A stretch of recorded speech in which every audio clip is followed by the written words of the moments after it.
Vou pedir para a nossa produção ir diretamente para a Rússia agora, porque é o seguinte, hoje pela manhã nós vimos e acompanhamos aqui na Jovem Pan News o encontro do presidente Jair Bolsonaro com o presidente russo Vladimir Putin. A repercussão na internet foi gigantesca e há pouquíssimo tempo os dois líderes inclusive fizeram um pronunciamento público à imprensa. No encontro privado com o presidente russo Vladimir Putin, Bolsonaro afirmou que o Brasil é solidário à Rússia. O mandatário não deixou claro do que se tratava essa solidariedade, mas acredita-se que é sobre a tensão entre Rússia e Ucrânia. Durante o pronunciamento, Putin se mostrou também solidário à questão das chuvas em Petrópolis, município do Rio de Janeiro, que infelizmente já conta com ao menos 66 mortos pelos temporais, segundo a própria Defesa Civil. Ainda em viagem oficial para a Rússia e também para a Hungria, Bolsonaro disse que o governo deve liberar a FGTS para moradores de Petrópolis. O presidente confirmou que vai sobrevoar a região atingida pelas fortes chuvas na sexta-feira. Ô Serrão, o ministro Ernesto Araújo, ex-ministro das Relações Exteriores, deu uma entrevista, inclusive hoje de manhã, para a Jovem Pan, dizendo que esse interesse comercial do Brasil com a Rússia não merecia uma viagem presidencial. Você concorda com ele? Discordo completamente do ministro Ernesto Araújo, que quando ocupou o cargo de chanceler brasileiro, focou muito mais em questões ideológicas do que nas questões pragmáticas do Estado brasileiro. Bola fora para ele, lamentavelmente. Pode ser um belo conservador, pode ser um cara que todo mundo adora, mas nota -13 para ele por essa declaração de hoje. O que aconteceu hoje de bom, efetivamente, para o Brasil, desse encontro do Jair Bolsonaro com o Putin, primeiro foi uma coisa muito interessante, né? Não houve uma tradução oficial para ninguém do que disse efetivamente o Putin. Nós ouvimos 5 minutos de russo, foi muito bacana, né? Não entendi nada, mas foi legal. Mas Jair Bolsonaro fez um pronunciamento concreto, mas o balanço dessa reunião foi apresentado pelo embaixador da Rússia, pelo homem do Ministério das Relações Exteriores da Rússia, que deixou claro que a Rússia, desse encontro todo, vai defender a posição, a presença permanente do Brasil no Conselho de Segurança da ONU. Esse, de prático, foi o principal resultado dessa viagem de Jair Bolsonaro à Rússia. Questão comercial, claro que foi alinhavada e vai ser ampliada. O Brasil tem que crescer com o seu agronegócio e precisa cada vez mais do potássio, do fertilizante russo,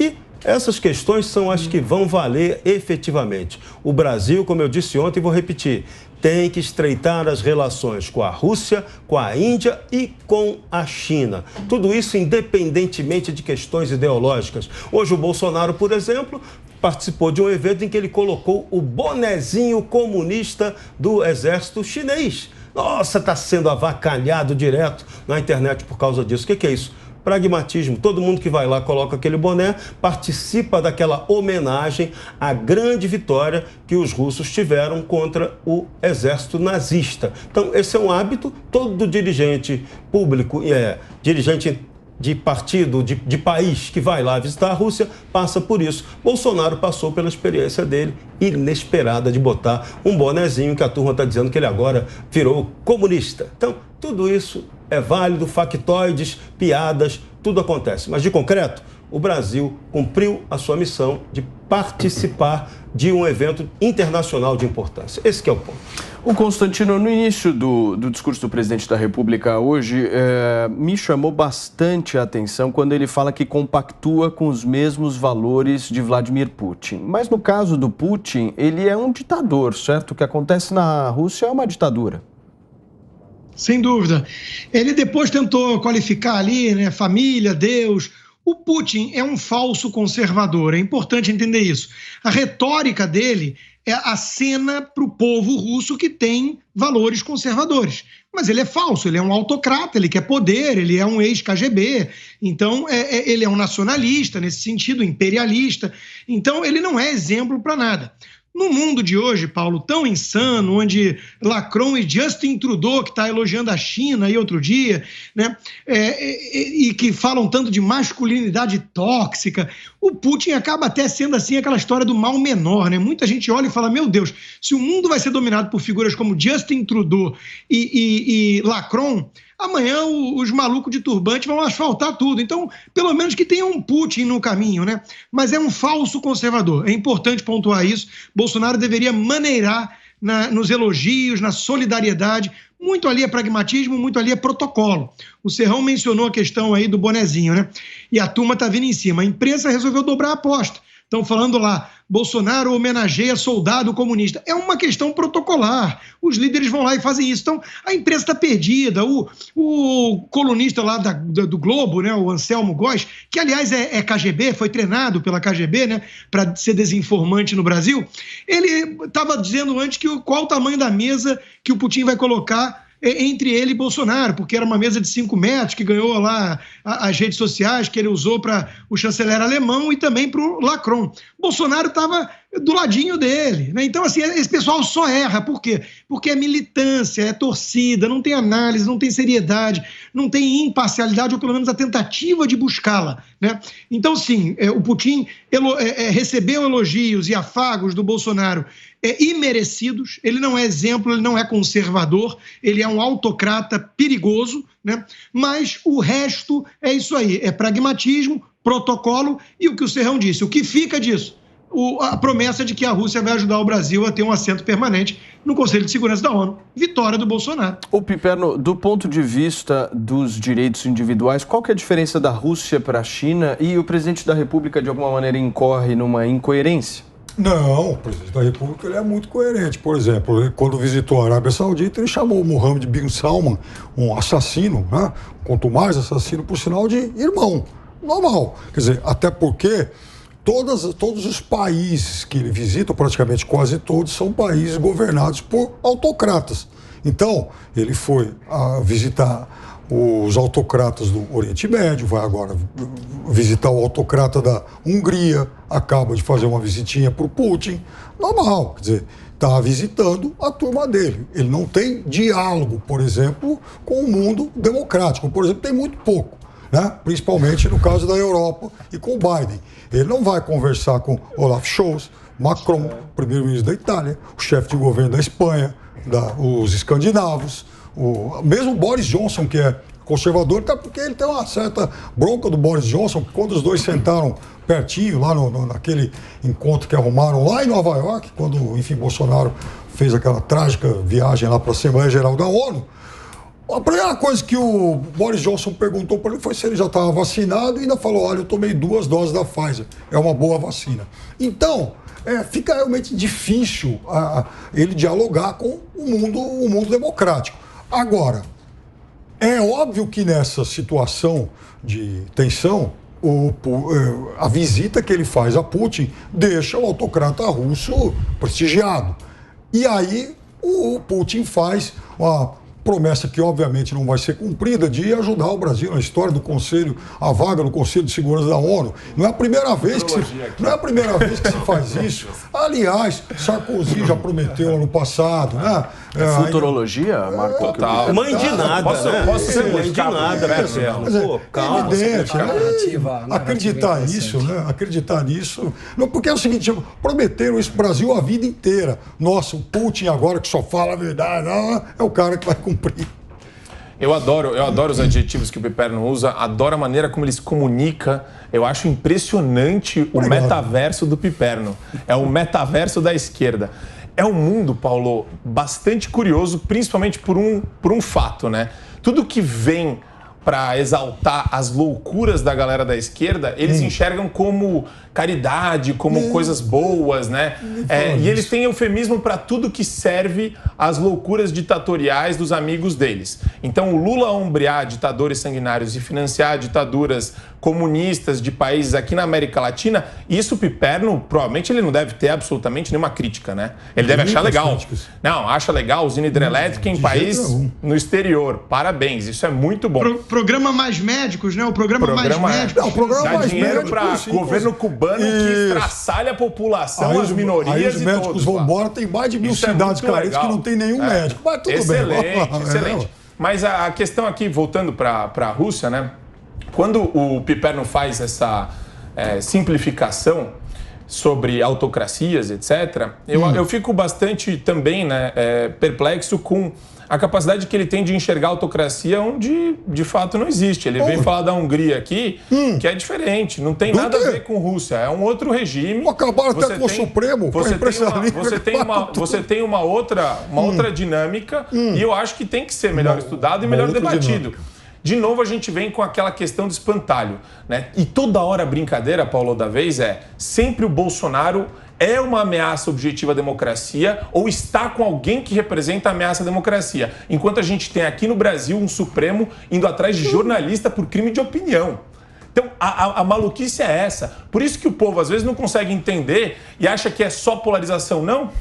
Você pode ter críticas ao governo federal, eu sempre defendo isso. Críticas ponderadas, poderia, como disse Constantino, suavizar no discurso, fazer menos elogios. Agora, quando você vem para a prática, tem ministro do Supremo perseguindo jornalista e o pessoal fica bravo que o jornalista perseguido, que está nos Estados Unidos, está mandando mensagem pro ministro falando, vai te catar, isso aí vai xingando o cara. Quer dizer, eu acho bizarro o pessoal criticar o jornalista perseguido, refugiado político de um ministro do Supremo Tribunal Federal. Mas, senhores, eu confesso para vocês que eu concordo com que o mundo da esquerda é muito confuso, mas o mundo do bolsonarismo, pelo menos ao meu ver, da maneira como está sendo colocado, está bem difícil de compreender também. Eu quero um pouco de ajuda sua, Tomé, nesse sentido, porque eu não consigo... Vamos pôr a bola no chão. Eu não consigo compreender uma defesa assídua da liberdade, uma condenação clara do regime chinês e uma passação de pano para a Rússia. Como é que funciona isso? É muito engraçado as narrativas em volta do presidente. Qualquer coisa que o presidente faz tem uma narrativa absurda em volta dele.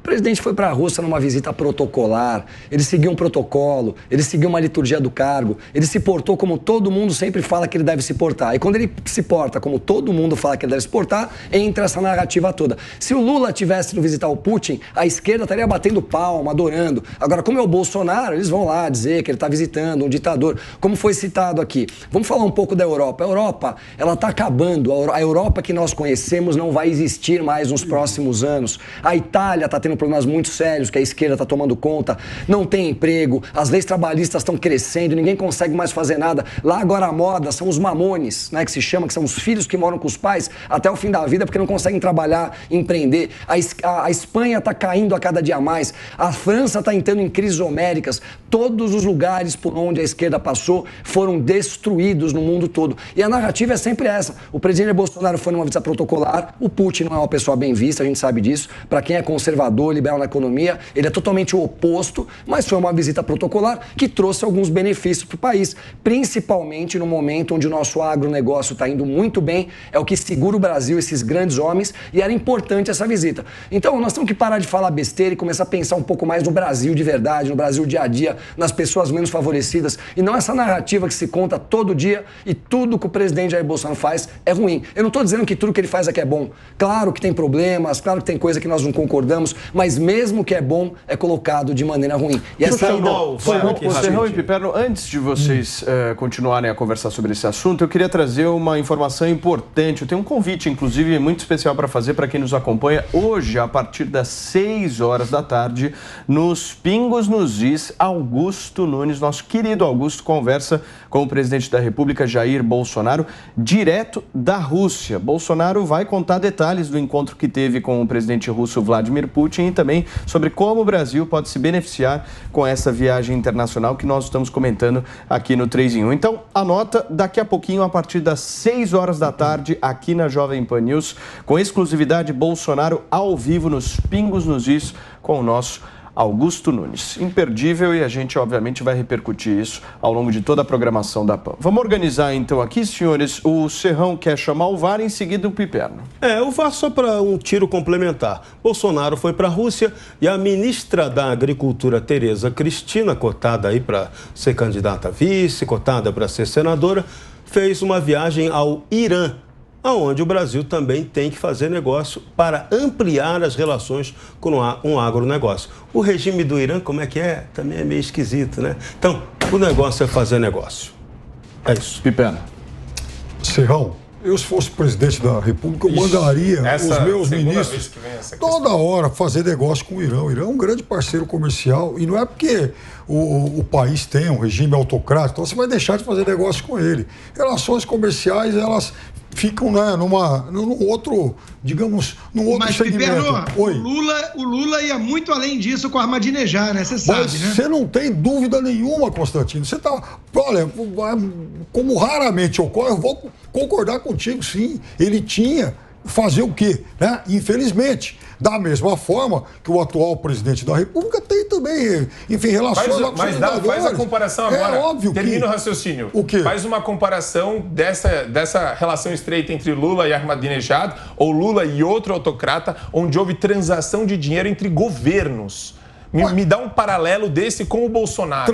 Aliás, o Brasil também... Dinheiro brasileiro. O Brasil também, graças a isso, tem ótimas relações e grandes relações comerciais com o Irã, muito maiores, não faz mais médicos muito com o Irã. maiores, inclusive, do que com a Rússia. Não, eu vou chegar lá, inclusive, muito maiores que com a Rússia. Tem que fazer negócio com a Rússia, sim, ponto. O que nós questionamos aqui nos últimos dias foi o fato de que talvez a viagem tivesse ocorrido num momento inoportuno. E se for para comprar fertilizante, você não precisa mandar o presidente até lá. Né? Você tem gente que faz isso. Até porque o vendedor que vem aqui vender, né? Não é, enfim, o comprador que tem que ir lá buscar e tal, é porque a Rússia está precisando de dinheiro também. Mas Oi.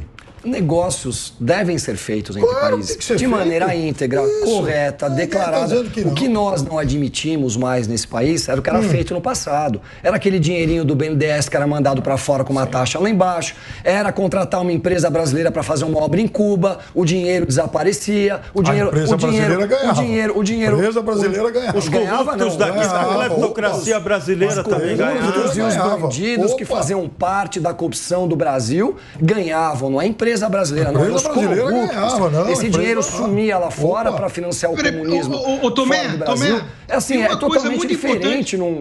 Pois não. Não, além disso que você está colocando, Tomé, que é a questão dos laços comerciais debaixo do pano com o Lula, tem uma questão muito diferente. O Lula nunca escondeu que ele se mira nesses exemplos. Aliás, ele voltou do Gabão falando que foi aprender como ficar 37 anos no poder. Ele mira no exemplo de Chaves e Maduro, de Fidel Castro, ele mira. Alguém acha que o Bolsonaro está tentando ser o Putin brasileiro? Ninguém acha isso, nem a militância da imprensa que fala coisa parecida. Ele tem antecedente nisso, ele tem antecedente, quer dizer, a turma dele é a turma do AI-5, da ditadura, esse é o exemplo dele. Não, gente, pelo amor de Deus, onde nós temos ditadura nesse país? Eu te falo agora. Vamos lá. Eu te falo agora. Por exemplo, nosso amigo Jorge Serrão, por exemplo, já citou aqui N vezes a história, por exemplo, da renovação da concessão da TV Globo. E por que isso? Porque o presidente da República ameaça toda hora. Faz oposição a ele, ele fala, olha, a concessão dele... Ela não faz oposição, ela faz militância contra ele. Então, é diferente. É uma opinião. Aí é um juízo de valor seu. Não, é um juízo meu, mas é uma militância política contra ele. Por causa disso, ele vai e ameaça não renovar a concessão. Isso ele é um covarde e mentiroso, porque não depende dele. Que está sendo feito do Rio Amazonas. Senhores, por favor. O Brasil não tem mais corrupção sistêmica. Eles não mostram. Só um minuto. Olha só, gente. A conversa está muito boa. Só um minuto, por favor. Vamos continuar, então, com o que nós estávamos discutindo aqui. Tomé, eu tive que te cortar porque nós precisávamos ir para um rápido intervalo, mas, por favor, continua aquela sua explanação justamente da questão. A gente estava fazendo uma certa diferença, né? Dos direitos da Rede Globo. A questão do presidente não é ameaçar não renovar de maneira ditatorial. Calma, vamos lá, vamos deixar a coisa clara, porque tudo tem narrativa. Se eles não pagarem as dívidas tributárias que são bilionárias, eles não vão ter direito à renovação. Isso é uma coisa muito clara, isso é lei. Fora que a Rede Globo faz uma militância contra o presidente todos os dias, da hora do primeiro jornal até a hora do último jornal. Eles não mostram a notícia de maneira clara, eles não levam a informação do número de brasileiros realmente vacinados, do sucesso da vacinação no Brasil, que é o segundo país do mundo que mais você aplicou. Eles não mostram as obras da transposição do Rio. E o segundo que mais matou. Que mais matou? Sim. É claro, é um dos maiores países do mundo. Então, também, por isso que é o segundo que mais vacinou. Então, assim, é por isso que vacinou muito. Eles não mostram que não há mais corrupção. Quer dizer, vale para um lado e não vale para o outro. Eles não mostram que não há mais corrupção sistêmica no governo. Eles não mostram os lucros homéricos das estatais. Eles não mostram que o Brasil é o segundo país do mundo que melhor saiu da crise da maneira econômica. Quer dizer, eles distorcem todas as informações. Segundo depois de todos os outros. Não. Segundo país do mundo que melhor saiu na crise pelas políticas que foram colocadas pelo ministro Paulo Guedes. Não, mais de ele nem queria dar dinheiro. Que não queria, o Congresso, ele queria dar duzentão. O Congresso que fez ele dar os 600 reais. 1,3 trilhões. O Congresso falou, vai dar 600. Ele queria dar 200 reais. Queria só mais um pouquinho aqui. 200 reais. Mais um pouquinho. 1,3 trilhões e grande parte desse dinheiro foi desviado por prefeitos e governadores sem teto de gasto e sem licitações, e ninguém fala nada da esquerda. Só sabem falar de uma prevaricação de um crime que não aconteceu. Eles se calam contra a corrupção, eles se calam contra a atrocidade que acontece no nosso país. Só falam o que interessa de acordo com os seus interesses. Realmente, é humorístico ouvir um esquerdista falar. Tá virando programa de humor. Vou colocar o nariz de palhaço aqui. O Serrão chamou o VAR aqui não tem humor, não. Darei minha contribuição, caceta e planeta, de forma séria, no fígado. Tanto Jair Bolsonaro não é um cara que persegue a Rede Globo, que ela voltou a ser a empresa que mais recebe verbas públicas entre os veículos de comunicação. Está aí, isso é dado oficial, só pesquisar lá na Secretaria de Comunicação da Presidência da República. Então, não há uma perseguição do presidente, não há uma perseguição do presidente contra a Globo, e o contrário do ponto de vista editorial é claríssimo, isso é evidente. O que vai acontecer com a Rede Globo ela vai ter a sua concessão de seus canais renovados, se ela atender aos requisitos legais. Atendeu? Renovou. Mas vou dar um spoiler aqui. A tendência é que o Grupo Globo sofra uma grande mudança societária.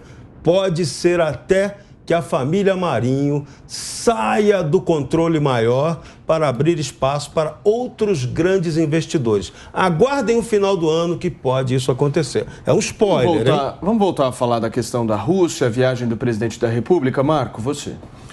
É difícil aqui trabalhar dentro das circunstâncias que o Piperno coloca, né? Ele gosta de adjetivar o Bolsonaro como o nefasto, né, o genocida, né, ele é responsável pelas mortes do Covid aqui no Brasil. E assim, a gente tenta fazer um arrazoado aqui, esperando que de alguma forma exista uma acessão recíproca com base no que acontece na realidade. E você percebe que talvez pelos ideais dele, talvez pelas pretensões que o Piperno tenha com relação à política brasileira, sejam tão fortes do ponto de vista ideológico como alguém que defende os ideais de um Estado forte, de um Estado que sufoque liberdades, sufoque o empresariado, que para ele vale tudo. Então, nada do que a gente coloca, apesar de estar completamente fundado na realidade, o Piperno consegue aceitar em alguma medida, porque ele está eivado, Paulo, desse metaverso esquerdista. E eu vou te dar vários exemplos, viu?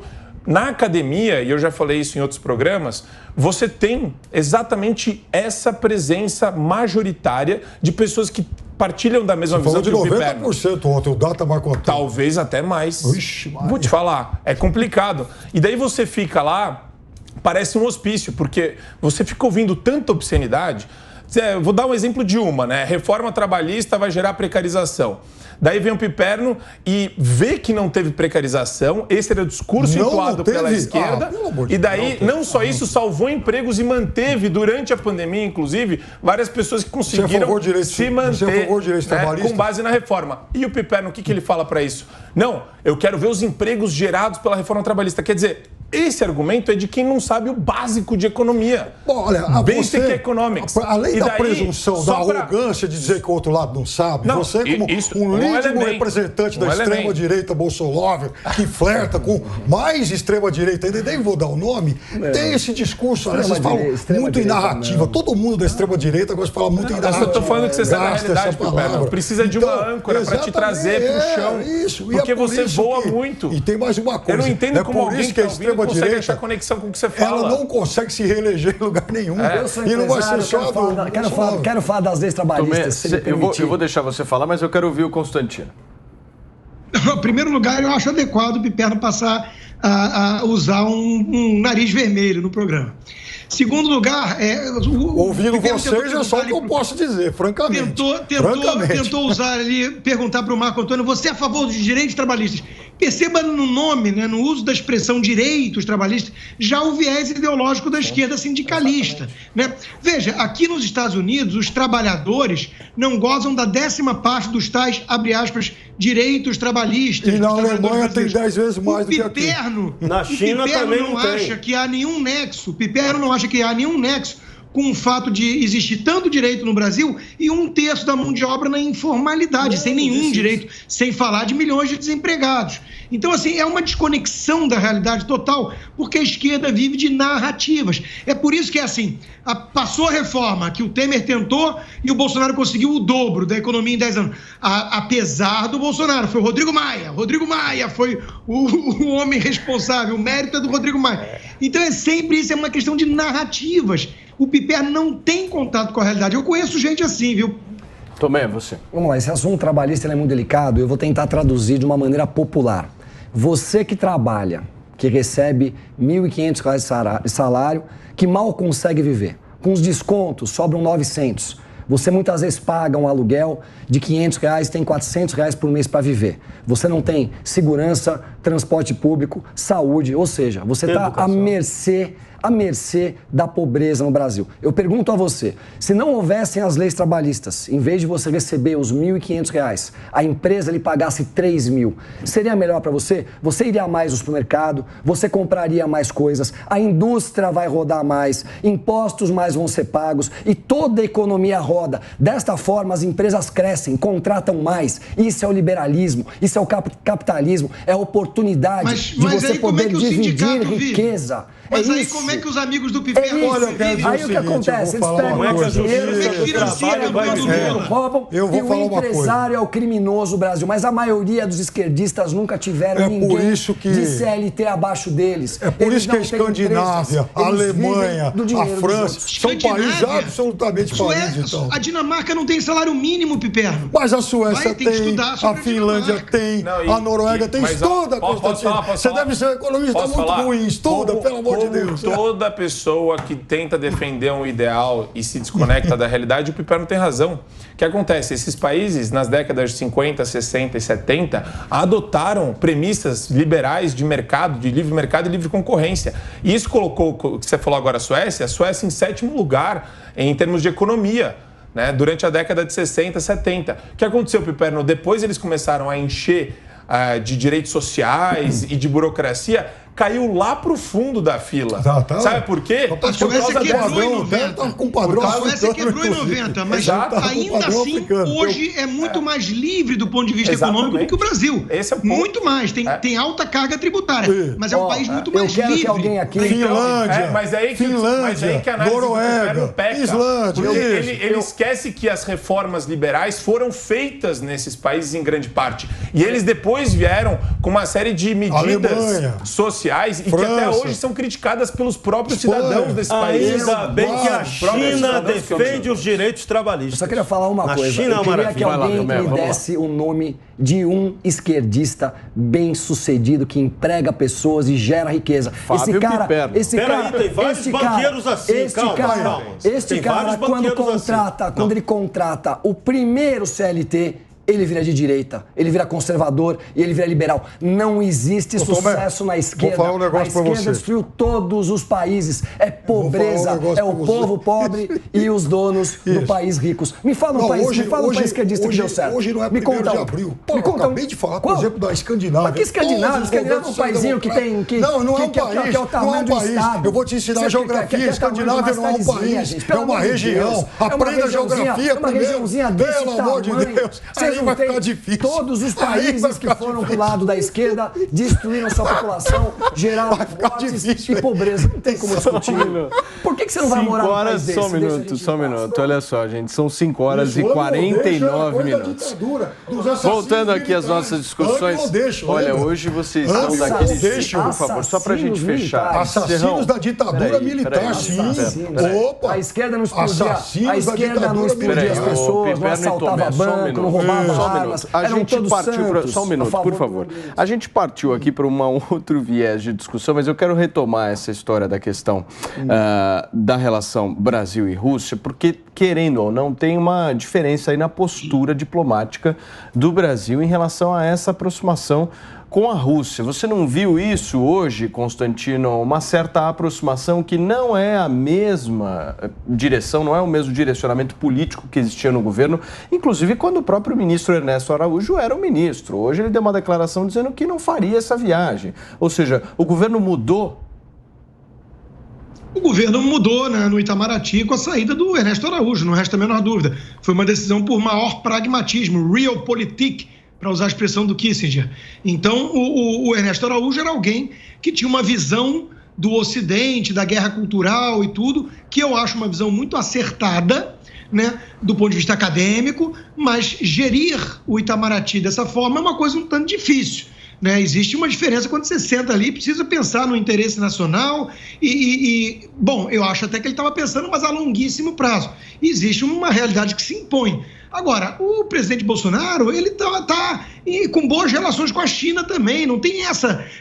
tentam falar, claro, já teve declarações, né, do filho dele mesmo, eventualmente. Agora, ele não precisa ser o Dória. O Dória parece, né, assim, um lobista da China no Brasil. Ele não precisa fazer isso. Agora, o pragmatismo do Brasil com a China existe neste governo e o Brasil tem recorde de exportação para a China neste momento. Né? Então, assim, existe muita cortina de fumaça, muita narrativa nessa história. O governo Bolsonaro está seguindo aquilo que todo mundo demandava dele. Né? Liturgia do cargo, o interesse nacional, o pragmatismo. De repente, ele é culpado de sentar com o Putin. Então, a incoerência vem da mídia. O que você apontou aqui, Constantino, tem uma palavra-chave que está sendo utilizada reiteradamente, né? Isolado. É muito interessante como a mídia tem utilizado, né? Pária, isolado. Aí você dá aquela impressão, né? E as pessoas, como não estão acompanhando relações diplomáticas entre Brasil e Alemanha, Brasil e Inglaterra, Brasil e Estados Unidos, elas falam, nossa, como não está aparecendo na mídia o Brasil fazendo visita para os Estados Unidos, para a Alemanha, para a Inglaterra? Então, de fato, ele está isolado. É o tipo de conexão que é feita dentro dessa narrativa que o pessoal, como o Piperno, gosta de impor. Porque daí ele parte da premissa que as pessoas não vão se informar. E de isolado não tem nada, Paulo. Absolutamente nada. Só um minuto, Marco. Olha só, gente, nós estamos ao vivo aqui na Jovem Pan News. 5 horas e 52 minutos. Para você que nos acompanha também pelo rádio, seja muito bem-vindo. A gente está repercutindo um pouco e discutindo no 3 em 1 desta quarta-feira o encontro do presidente Jair Bolsonaro com o presidente russo Vladimir Putin. Agora é a vez do Serrão falar. O Brasil tem que ampliar todas as suas relações comerciais possíveis. Por quê? O agronegócio brasileiro, que ainda tem um imenso espaço para crescer, ele está numa fase que a esquerda não gosta de enxergar, que é a fase de industrialização no nosso agronegócio. Isso vai agregar muito valor ao produto que é exportado. Então, nós precisamos buscar cada vez mais mercado, tem que ser os BRICS e o Oriente Médio. São os grandes consumidores do produto que o agronegócio brasileiro vai produzir de maneira avançada. Tomé, 30 segundos. Não, eu acho que essa discussão toda é uma discussão que leva a nada a lugar nenhum. O que nós temos que discutir é ética, integridade, trabalho, relação comercial, liturgia do cargo que está começando a acontecer. O Brasil está dando certo. O Brasil está dando certo. Isso é uma realidade. Nós passamos pela crise com as pessoas tendo um benefício, os menos favorecidos, para poderem consumir esse dinheiro que foi enviado pelo governo federal, foi na veia do povo brasileiro. Foi isso que manteve o supermercado funcionando, o pouco comércio que abriu rodou, os empregos se mantiveram, os empregos cresceram. Nós não podemos esquecer que nós passamos uma das maiores crises da história mundial. Isso é uma realidade. Não faltou vacina para ninguém no Brasil. E aí nós criamos narrativas em volta de tudo isso que levam a dizer que uma visita do presidente com uma liturgia do cargo, né, de uma forma protocolar à Rússia, é uma coisa que não é boa para o Brasil. Isso é bom para o Brasil. 30 segundos e em seguida o Constantino, se vocês puderem ser bem breves, eu agradeço. Não, eu vou ser sim. Eu espero que o Brasil, depois dessa visita, que a Rússia, depois dessa visita, se torne um parceiro comercial, por exemplo, mais importante que a Bolívia. O Brasil exporta mais para a Bolívia do que para a Rússia. Você, Constantino. Infelizmente, não deu tempo de falar do Fachin soltando factoides hoje, justo quando o presidente está na Rússia, sobre ataque hacker ao sistema eleitoral. Todo mundo sabe que a Rússia tem muito hacker, né? O sistema não era inviolável? Olha só, gente, a conversa foi muito boa.